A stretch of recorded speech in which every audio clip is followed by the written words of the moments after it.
Baby Toby. Baby Toby. Good morning, Tonga. Good morning! May hindi maamin? Ilabas mo na yan sa akin. Toby in the morning. Uy! Nakakaloka! Toby in the morning. Ciao, Toby in the morning.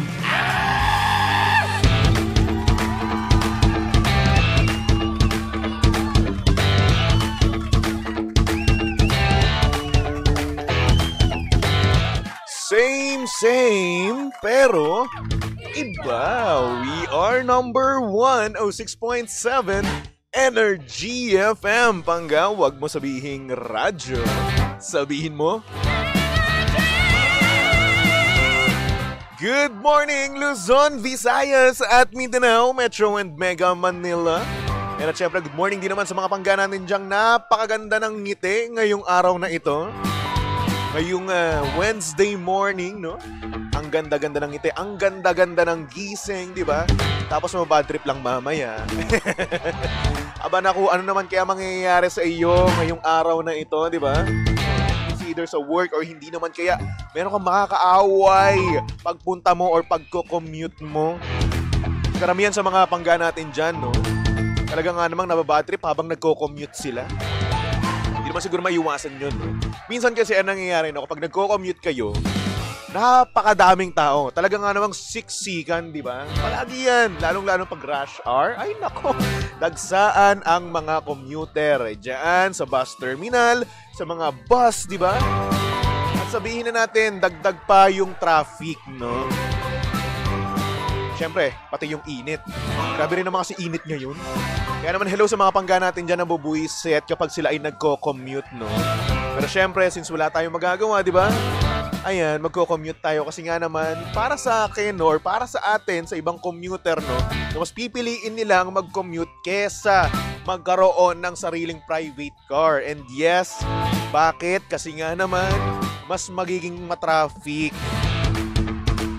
Aminin na natin, mas mahaba ang trapiko kapag naka-private car ka. Diba, sa EDSA, diba? Meron diyang EDSA carousel. Though siksikan, oo, pero mas titiisin natin yung siksikan kesa naman sa malate ka pa, diba?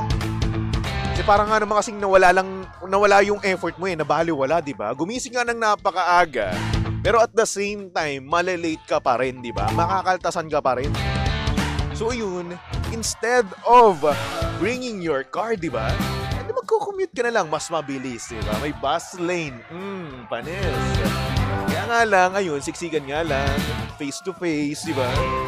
Maamoy mo yung mga katabi mo, diba? Dikit na dikit kayo, diba? But at the same time, hindi ka rin makakain.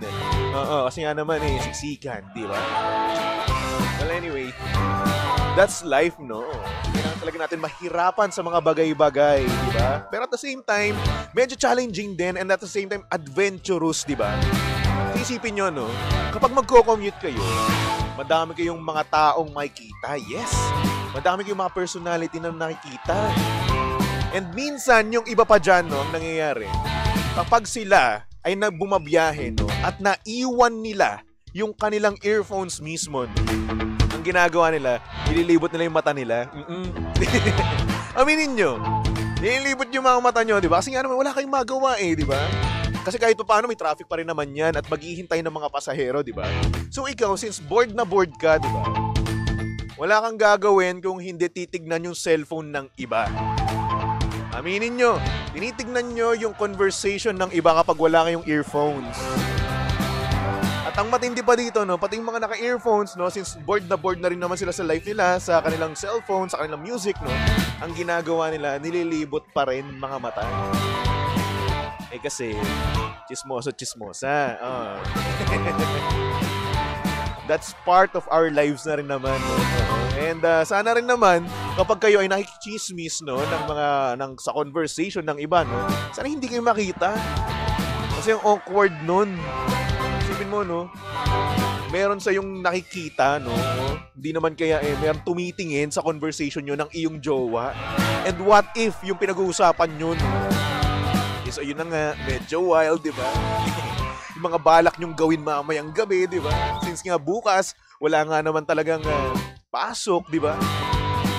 Magne-Netflix and chill kayo. Kaya naman, good morning sa mga pangga natin dyang bored na, di ba? And speaking of bored mga panggan, ikaw ba? Wala ka bang magawa ngayong umagang ito, di ba? So ito, pwede to sa mga sa mga nagko-commute ngayon, di ba? Kasi nga naman, sino ang may ayaw ng fun and exciting na laro, lalong-lalo na kung boring ang oras mo?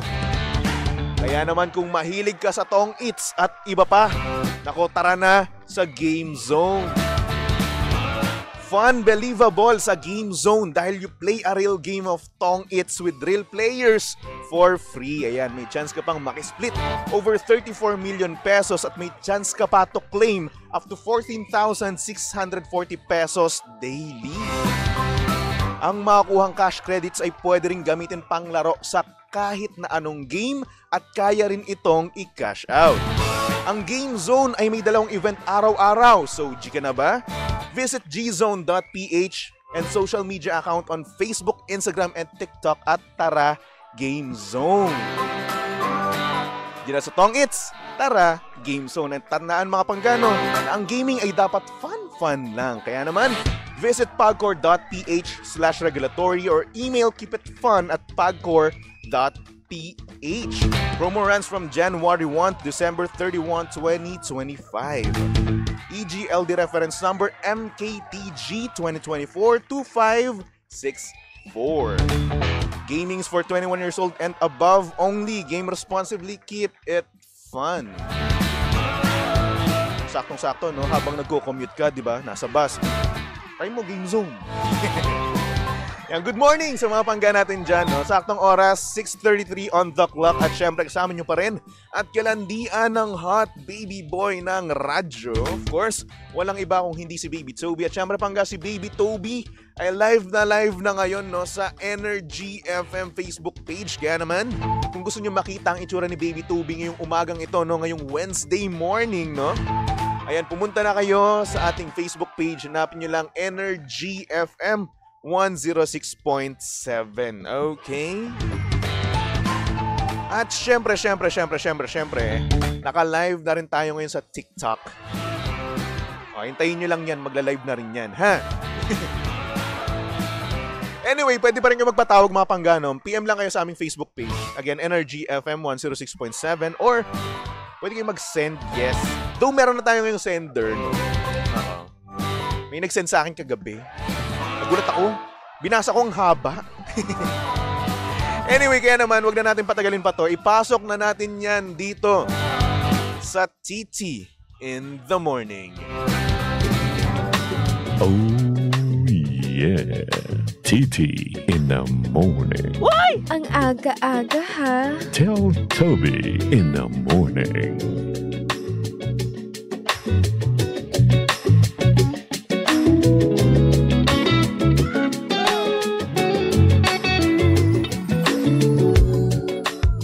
Good morning sa mga pangga natin dyang LDR. Yung tipong nag-video ko na lang sila, hindi sila makapagkita dahil nga naman sa distansya, di ba? At minsan, sa sobrang aga pa lang, no, sa kanilang relasyon, hindi pa nilang magawa na magkita sa personal. Kaya naman ayun, hindi nila alam ang mga bagay-bagay sa kanilang mga jowa.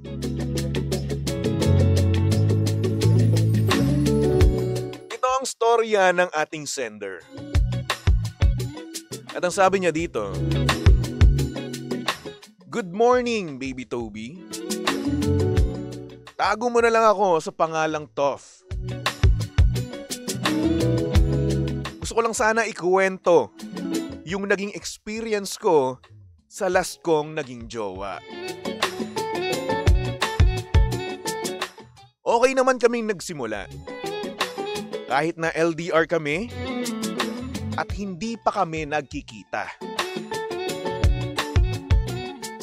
Si Sinagot niya ako nung time na hinarana ko siya sa video call namin. Sobrang memorable nung oras na yon at hindi ko yon makakalimutan.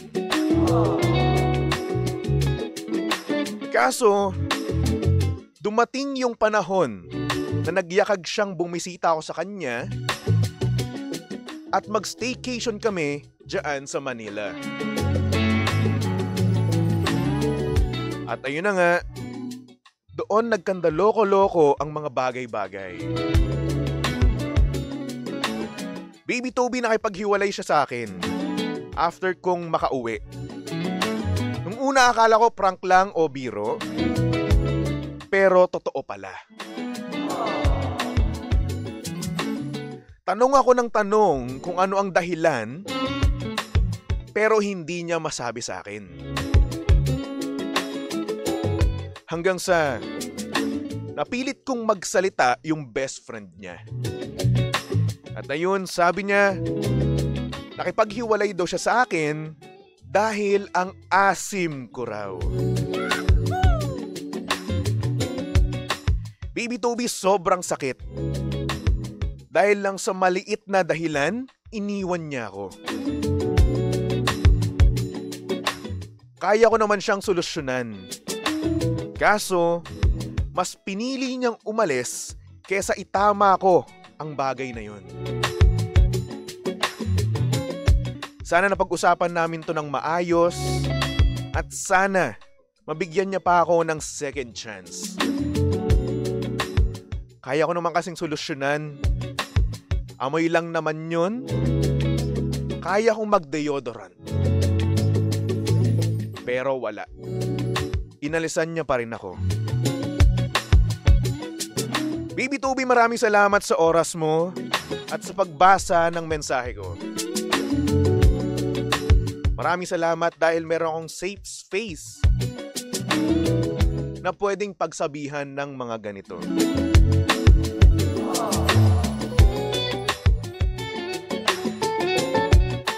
Ay, nako. Naghiwalay nang dahil sa maasim daw siya. Ouch! Kayo pang gaano masabi niyo dito sa ating sender, no? Na kung saan LDR daw sila or long distance relationship, no? Tapos nung una daw silang magkita, saka daw nakipaghiwalay yung kanyang girlfriend. Dahil sa kanyang amoy. Okay na. So ayan, mag-comment kayo sa ating Facebook Live, TikTok Live, no? Lahat-lahat na. Para nang sa ganun malaman niya ang inyong mga opinion.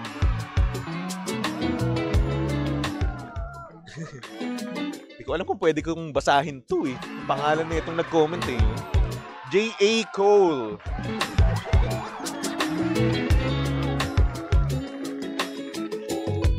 Video call daw. Mahirap naman sabihin yan, par. Sabi ni Carlo, literal na may asim pa. Aw. Ibang asim naman yun. Sabi ni Cheldy, nababaitan sila, pre. Sample, gamay, pre. Para maigi ug tagam. Ano yun? Kung maintindihan, pasensya na. Pwede paki-translate. Well, anyway, yun na nga, no? Para sa ating sender, no? Well, it sucks na dahil lang doon, no? Sa naging amoy mo, kaya ka iniwan. Kasi hindi naman natin siya masisisi, no? Siguro ayaw niya yung mga ganun, yung mga makaamoy, no? Ng kakaibang amoy. And yes, tama ka nga naman, no? Kung nasabi niya lang yan sa'yo, no? Yung issue na yan, no? Hindi na dapat kayo naghiwalay. Masusolusyon na naman yan, yes. Pwede ka naman nga mag-deodorant, di ba? Pwede kang maligo palagi, di ba? kung na-address ng tama, di ba? Yung problema. Kaso kung hindi, di wala. Ayun nga mangyayari dyan, di ba? Maghihiwalay. Di ba? At minsan, no, kapag yung desisyon na yan, hindi lang isa yan. Oo, hindi lang siya mismo. Siyempre, magtatanong-tanong din yan sa mga kaibigan niya. At ayun na nga, since alam nga ng kanyang best friend, no, marahil sinabi niya yan doon sa kanya, di ba? Kaya ngayon, it sucks na hiniwalan ka dahil dyan, no? Napakasimpleng dahilan, pero at the same time, no, para sa iba, big deal na rin yun. Kasi aminin na natin, may mga tao na para sa kanila, no, dapat mabango ka. Diba? Ayaw na ayaw nila yung may naaamoy silang kakaiba. Diba? Kumbaga, hindi ka pasok sa banga para sa kanila. Aminin na natin yung ganun. Masakit man pakinggan, no? Pero ganun naman talaga nangyayari sa buhay natin. Eh. Hindi naman tayo pwede mag-settle, no, sa taong alam nating hindi natin kakayanin, di ba? Kaya nga may mga taong mapili, eh, no? Hindi sa pagiging negative yung pagiging mapili, no, Pangga? It's just, kailangan mo lang talagang piliin yung taong mapapakasalan mo or yung taong basta yun. Yung taong pakikisamahan mo, oo, habang buhay. Bakit pa kasi nagtatagalog? Well, anyway, minsan kasi nangyayari ganoon, eh, no? Kaya nagkakaroon ng broken family, no? Kasi nagsisettle sila sa taong hindi naman nila ka-wavelength, di ba? Nagsisettle sila sa taong akala nila magiging okay, pero hindi naman pala, di ba? Kumbaga, hindi pa buo yung foundation or hindi pa nila tuluyan nakilala. Oo, yung kanilang magiging partner or naging partner, di ba? Kaya naman, may mga tao rin naman na talagang mapili at talagang hindi na nila pinapatagal ang mga bagay-bagay. Kasi alam naman nila kilala naman nila yung sarili nila, di ba? Kung hindi nila kaya na tiisin yung ganitong amoy, di ba? At hindi nila kayang tanggapin, no? Bakit pa nila papahabain, di ba? Minsan kailangan pa natin magpasalamat sa kanila, eh. Bakit? Kasi una sa lahat, nalaman mo yung issue sa'yo. Pangalawa, hindi na nasayang yung oras mo, di ba? Kasi what if, no? Oo, nagtiyaga siya sa'yo. Tumagal kayo ng ilang years, no? Sabihin natin 5 years, di ba? Tapos maghihiwalay lang kayo. Di ba? So, ayun, nagsayang lang kayo ng 5 taon ng buhay nyo. Di ba?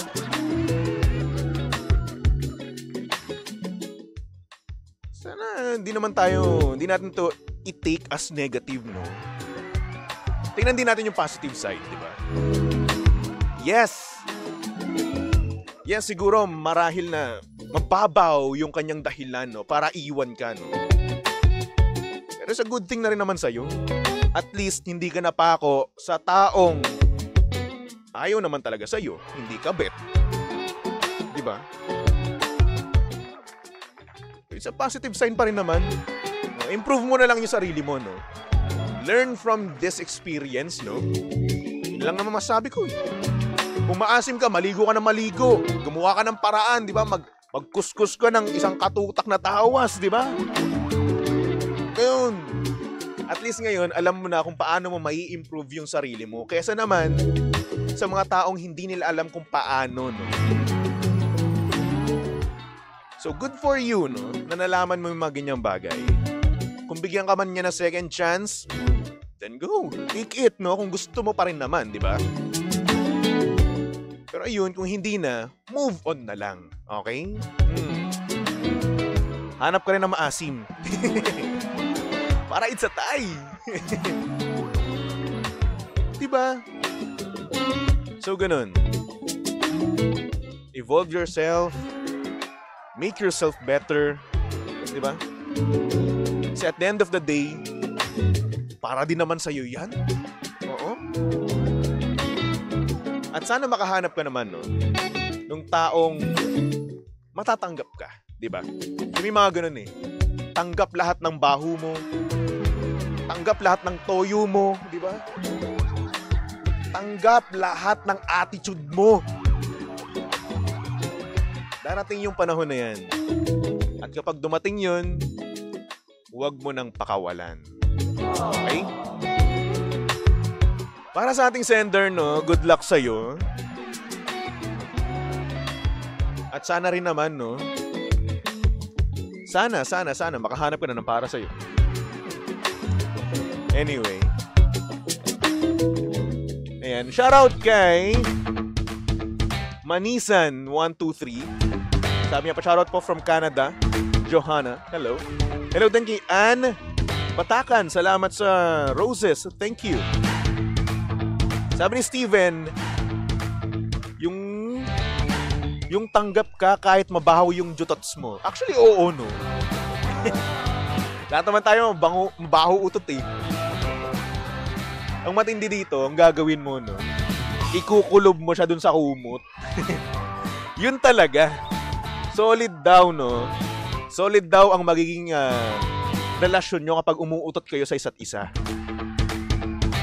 At kapag daw umutot na sa'yo, no, sa harapan mo ang iyong jowa, ibig sabihin daw nun, you're part of his or her life.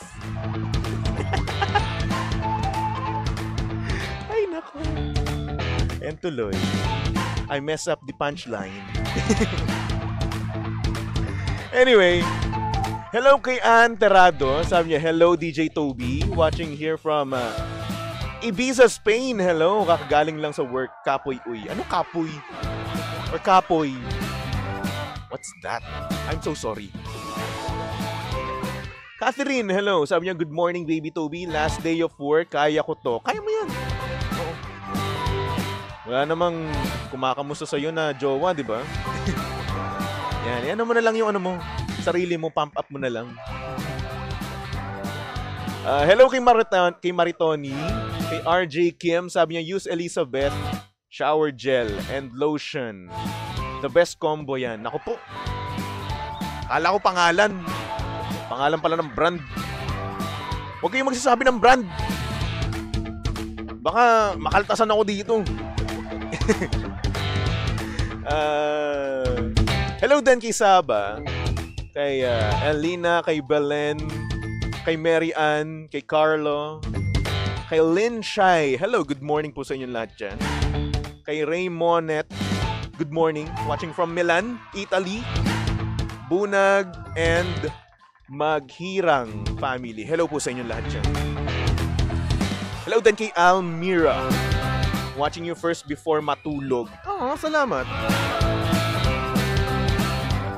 Sabi naman ni Lucio, pinakamasarap, sasapuhin mo ng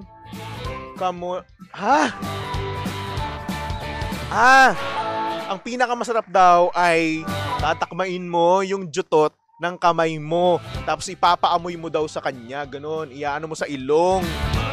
Oo, tama. Effective yun. Proven and tested na yan, no, ni Baby Toby. Bakit? Kasi ginagawa sa akin yun ng kuya ko. Oo. Oh, hello sa'yo, Kuya JB. Pinaparinggang kita. Kuya ko, ganun eh. Tapos ako nahawa na rin ako. Ginagawa ko naman sa pamangkin ko, sa mga anak nila. Ganti-ganti lang to, par. Ay nako, hello kay Miss Intern, kay Manilyn. Hello po sa inyong lahat dyan. Kay Ella, good morning. Anyway, mga pangga, magbalik-tugtugan muna tayo, no, for our next song. Para to sa mga pangga natin dyan na nagmo-move on, kakahiwalay lang, di ba? At ang tanging advice lang at masasabi sa inyo ni Ed Sheeran ay life goes on, di ba? Dito lang yan sa estasyong same, pero iba. We are number 106.7 Energy FM. Pangga, wag mo sabihing radyo. Sabihin mo